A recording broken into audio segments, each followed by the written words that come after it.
조 바이든 대통령에 대한 반대 표심이 도널드 트럼프 전 대통령보다 크다는 분석이 나오고 있습니다. 지난 대선 때 트럼프 대통령의 발목을 잡았던 네버 트럼프 유권자보다 네버 바이든 유권자의 규모가 더 커졌다는 것입니다. 지난 18일 워싱턴 포스트는 6개 경합주에 대한 여론조사 결과 네버 바이든 유권자가 52%로 네버 트럼프 유권자 46%보다 많았다고 보도했습니다. 워싱턴 포스트는 2020년 대선 때는 네버 트럼프 유권자가 50%를 넘었고 반대의 경우는 40%였다며 이제 상황이 바뀌었다고 설명했습니다. 사실상 주한미군 철수를 외치며 방위비 분담금 인상을 압박하던 트럼프의 등장이 현실화되는 모양새입니다. 트럼프는 한국이 공정한 분담금을 내고 있지 않다고 주장하고 있습니다. 아니, 거의 내고 있지 않다고 주장합니다. 트럼프가 선봉에 서서 한국의 현재 분담금의 5배 많은 50억 달러, 약 6조 원을 내라고 압박하면서 주한미군 철수를 거론하고 있습니다. 하지만 한국의 중요성을 모를 리 없는 미국에서 뒤로는 한국에 필요한 게 없는지 묻는 형국입니다. 미국 입장에서도 주한미군이 필요하기 때문입니다. 북한 방어를 위해 주둔한다던 주한미군의 역할이 사라지며 한국에서 철수하라는 말이 떨어질까 두려워 사실 선제적으로 한국을 압박하는 형태가 된 것입니다. 또한 중국과의 패권 경쟁에서 한국을 자신들의 전략자산 요충지로 만들어 최전방 기지로 활용하기 위해 선수를 친 것으로 볼 수 있습니다. 2006년 외교부가 공개한 외교문서에 따르면 1975년 2월 미국 하원 군사위원회에서 로널드 델럼 의원은 한국군이 북한군보다 군사적으로 우세하고 주한미군을 철수해도 군사적으로 큰 위협이 없을 것으로 생각한다고 질문을 던졌습니다.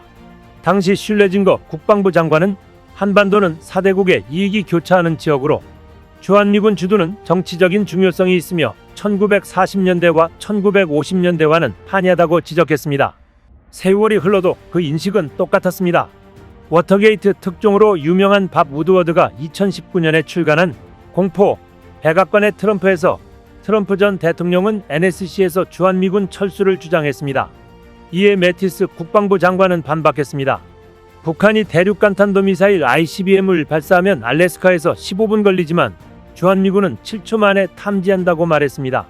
또 제3차 세계대전을 막기 위해 주한미군이 필요하다고도 했습니다. 조지프 던포드 미국 합참의장도 미국을 지키기 위한 활동에 다른 나라들이 오히려 해마다 보조금을 지불하고 있다고 거들었습니다. 지난 2월에는 미 상원 군사위원회 인준 청문회에 출석한 세뮤얼 파파로 인도 태평양 사령관 지명자는 한국은 국내 총생산 대비 국방비 지출이 동맹 파트너국 중 최고 수준이라고 평가하기도 했습니다. 사실상 주한미군이 주둔한 캠프 험프리스는 북한이 공격하면 미군의 개입을 자동으로 끌어내던 인계철선이 아닌 중국을 견제하기 위한 전초기지가 된 셈입니다. 그 가치는 헤아릴 수 없을 만큼 높습니다.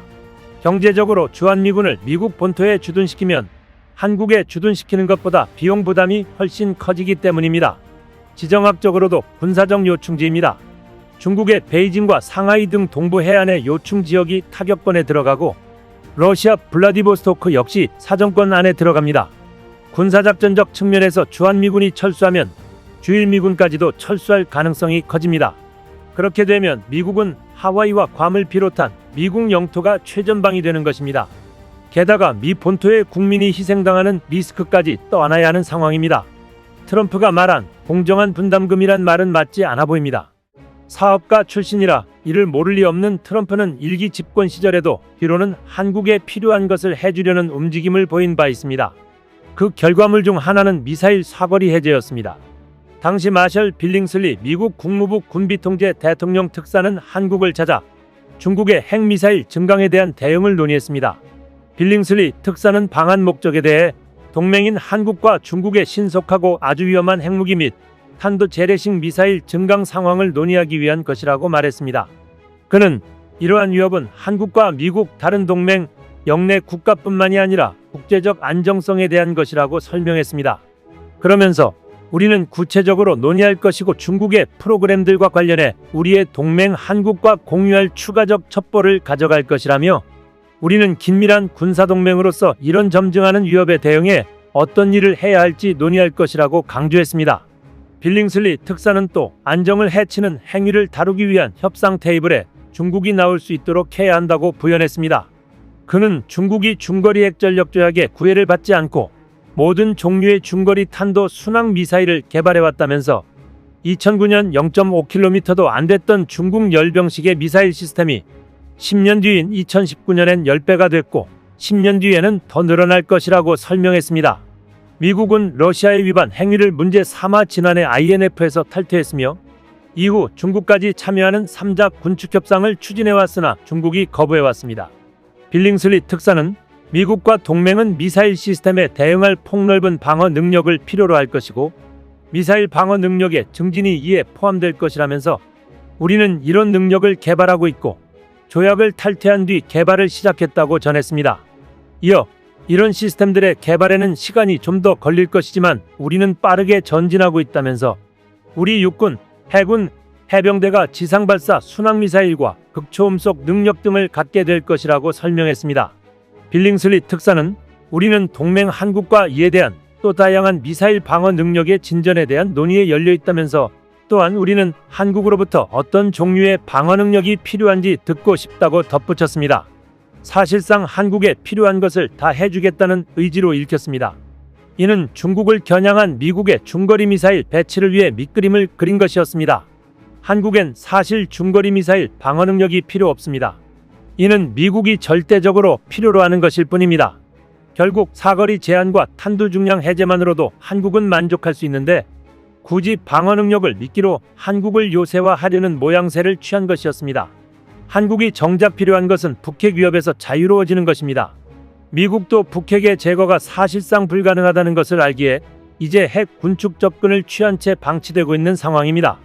때문에 미국이 한국에 필요한 것을 묻는다면 한국이 북한 핵의 비대칭 전력이 되지 않도록 핵 보유에 대한 길을 암묵적으로 열어주는 것과 전작권을 되돌려 받는 것입니다. 그렇게 된다면 트럼프가 원하는 대로 주한미군 철수는 언제든 가능할 것입니다. 이 시점에서 주한미군이 가진 억지력이란 무엇일까에 대해 생각해 보지 않을 수 없습니다. 조지프 나이 하버드대학 석좌교수 등이 일본 언론인 스누하라 스요시와 진행한 대담집 미일 동맹 대 중국 북한이란 작은 책에 매우 흥미로운 문답이 등장합니다. 빌 클린턴 행정부에서 국방부 차관보를 지낸 저명한 학자인 나이 교수는 이 책에서 미국의 확장 억제가 작동하기 위한 조건을 묻자 핵유사 사태가 발생했을 때 미국이 일본을 지킨다는 것을 담보해 주는 것은 핵무기 그 자체가 아니라 일본의 주둔해 있는 미군의 존재라고 말합니다. 사실 한 나라가 자신이 핵 공격받을 것을 감수하며 다른 나라를 지키겠다는 확장 억지 공약이란 이 거짓말은 진짜라고 선포하는 것과 같다고 볼 수 있습니다. 이와 관련해 흥미로운 일화가 있습니다. 1961년 6월 1일 파리 정상회담에서 샤를 드골 프랑스 대통령은 존 F 케네디 미국 대통령에게 소련이 핵무기를 쓸 때 우리를 지켜줄 것이냐고 물었습니다. 젊은 케네디가 그렇다는 모범 답안을 내놓자 산전수전 다 겪은 드골은 소련의 침략이 어디까지 뻗치면 언제 어느 목표물을 타격할지 재차 물었습니다. 즉 미국이 파리를 위해 워싱턴 뉴욕을 희생할 수 있냐고 추궁한 것입니다. 케네디는 답할 수 없었고 이미 독자 핵무장의 길에 선 프랑스를 막을 수도 없었습니다. 그렇다면 미국은 서울을 위해 워싱턴 뉴욕을 희생할 수 있을까요? 이에 대한 모범 답안 역시 정해져 있습니다. 조 바이든 대통령은 지난해 4월 26일 워싱턴 선언에서 한국에 대한 미국의 확장 억제는 핵을 포함한 미국 역량을 총동원하여 지원된다고 호언장담했습니다만 엄밀히 말하면 한국이 아니라 주한미군이 공격받았을 때 즉각적 압도적 대응에 나설 것이라는 겁니다. 우리가 자주국방을 스스로 만들어야 하는 이유입니다. 실제 북핵 문제를 둘러싸고 한미 간 입장차가 곳곳에서 감지되고 있습니다. 최근엔 장호진 국가안보실장의 발언이 파문을 일으키고 있습니다. 그는 한 방송과의 인터뷰에서 내가 미국 여러 고위층과 얘기해봐서 아는데 미국은 중간 단계 같은 건 생각 않는다고 말했습니다. 미국 정치권이 생각하는 중간 단계란 북한이 핵을 폐기하는 것과 제재하는 것 사이의 단계를 말합니다. 즉 북한이 핵을 현재 가진 상태에서 동결하고 미국을 위협하지 않는 선에서 살게 해주겠다는 것입니다. 이는 북의 핵무장을 인정하는 것이고 이를 바탕으로 핵군축을 하겠다는 의미입니다.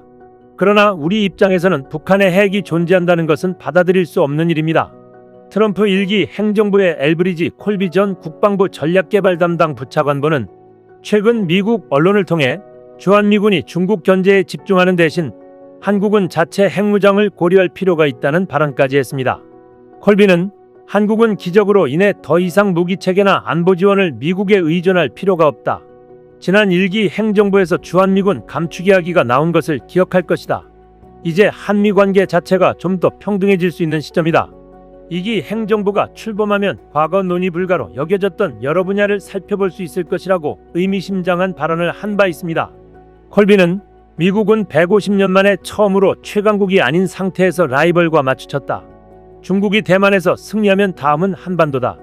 북한이 한국을 공격하면 한국이 알아서 방어해야 한다고 주장하기도 했습니다. 이제 한국의 핵무장이 현실로 다가올 경우 북한이나 파키스탄처럼 국제사회의 제재로 국가 경제가 나락으로 떨어지지 않는 방법을 택해야 합니다. 먼저 한국이 독자적인 핵무장을 하려면 핵확산금지조약 NPT를 탈퇴해야 합니다. NPT 제10조를 보면 모든 가입국은 본 조약상 문제에 관련되는 비상사태가 자국의 지대한 이익을 위해롭게 하고 있을 경우 본 조약을 탈퇴할 수 있다. 단 탈퇴하려는 국가는 3개월 전 모든 조약 체결국과 유엔 안전보장이사회에 통보하고 이해시켜야 한다고 되어 있습니다. 북한도 NPT를 탈퇴할 때 유엔 등에 통보했지만 국제사회의 제재를 받았습니다. 국제사회의 동의를 얻지 못할 경우 원자력 공급국 그룹은 한국의 우라늄 공급을 거부할 수 있습니다. 한국은 전력의 30% 이상을 원자력 발전으로 하고 있기에 이렇게 되면 한국의 원자력 전력 생산량 30%가 사라지게 됩니다. 따라서 우라늄 제재를 받으면 제조 강국으로서의 한국의 위상은 추락하게 되고 전기 요금은 폭등하게 될 것입니다. 그럼에도 한국 핵무장의 관건은 미국의 묵인과 승인입니다. 미국을 설득해 한국의 핵무장이 미국과 국제사회의 이익에 부합하는 것이라는 사실을 인식시켜야 합니다. 인도는 대중국 전략으로, 파키스탄은 테러와의 전쟁 때 미군의 기지 제공 등 빌라덴 참수에 협조하는 조건으로 국제사회의 제재가 없었거나 단기간에 풀린 바 있습니다. 한국은 대북 전략의 일환으로 불가피한 조치임을 국제사회에 알리고 설득해야 합니다. 실제 한국이 핵을 가질 능력은 충분합니다. 월성 폐연료봉 건식 저장시설에 월성원전의 중수로에서 나온 폐연료봉 33만 6천 다발을 저장할 수 있습니다. 현재 포화 상태인 폐연료봉을 전량 재처리할 경우 고순도 플루토늄 26톤을 추출할 수 있습니다. 현재 가동 중인 중수로 3기에서 매년 2.5톤의 플루토늄 3중수소, 중수소가 배출돼 현재 기준으로 월성원전에서만 4,300여 개의 핵탄두 원료 저장이 가능합니다. 이는 산술적으로 매년 400개 이상의 핵탄두를 만들 수 있는 플루토늄을 월성원전에서 공급 가능한 것입니다. 핵원료가 있더라도 핵탄두를 만들기 위해서는 플루토늄 재처리 시설을 지어야 합니다. 재처리 시설 짓는데 1년 이상 걸리고 예산 검토 및 통과 등 여야가 초당적으로 협력해도 2년은 걸릴 거라고 전문가들은 입을 모읍니다. 또 핵탄두를 만드는데 6개월에서 1년. 따라서 핵무기를 완성하는데 한국의 조건으로는 빨라야 3년은 걸릴 것으로 보입니다. 이렇게 한국이 기술적으로 단기에 핵탄두 개발이 가능하더라도 더 중요한 것은 국민적 합의입니다. 국제사회의 압박과 제재를 견디기 위해서는 여론과 민의가 모아져야 하기 때문입니다. 그러나 미국이 최근 실시한 여론조사에서 한국민들의 핵무장 여론은 반대가 더 많았습니다.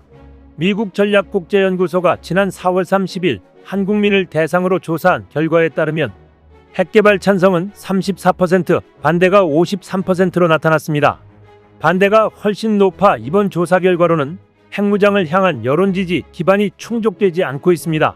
찬성 쪽에서는 68%가 보수, 22%는 중도, 10%는 진보로 조사됐습니다. 반대쪽에서는 36%가 보수, 28%는 중도, 36%는 진보로 나타났습니다. 한국이 핵무장을 하기 위해서는 국민 절대 다수의 지지를 형성하는 과제가 시급해 보입니다. 한국방 전문가는 한국의 자체 핵무장은 반드시 미국의 대중 전략에 부합하는 창이라는 사실을 확인시켜야 가능하다고 강조했습니다. 미국 본토에서 베이징으로 핵무기를 쏘면 1시간 걸리지만 한국의 핵무장으로 경기도에서는 베이징까지 10분 만에 도달하는 미국의 창임을 주지시켜야 한다는 것입니다. 트럼프 2기 집권이 눈앞에 다가온 이상 주한미군의 대중국 견제라는 용도 변경 이후로 한국은 핵을 갖고 자주 국방을 이뤄내야 할 것입니다. 이상 시온TV였습니다.